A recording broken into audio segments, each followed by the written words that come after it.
হরে কৃষ্ণ। বেগুন ভর্তা তো কত রকম খেয়েছেন, পোড়া বেগুন এবং সিদ্ধ করে ভাতের ভিতরে দিয়ে। আজ আমি একটা বেগুন ভর্তা করে করে ভগবানকে ভোগ দিয়েছিলাম। আপনারাও এরকম করে খেতে পারেন, দেখুন অনেক টেস্টি হয়েছিল।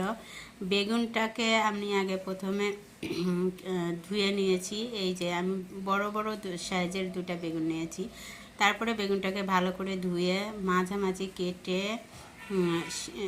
একদম লম্বালম্বি করে কেটে নিয়েছি। তারপরে দিয়ে দিয়েছি একটু অনেকগুলো মরিচ, কাঁচা মরিচই দিয়েছি, কাঁচা এবং পাকা মরিচ। তারপরে হালকা একটু তেল দিয়ে সে বেগুনগুলো একটু ভাজি করে নিয়েছি, আর তার সাথে মরিচগুলো ভাজি করে নিয়েছি।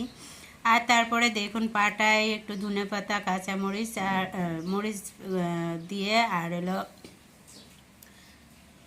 লবণ দিয়ে সুন্দর করে বেটে নিয়েছি। হরে কৃষ্ণ।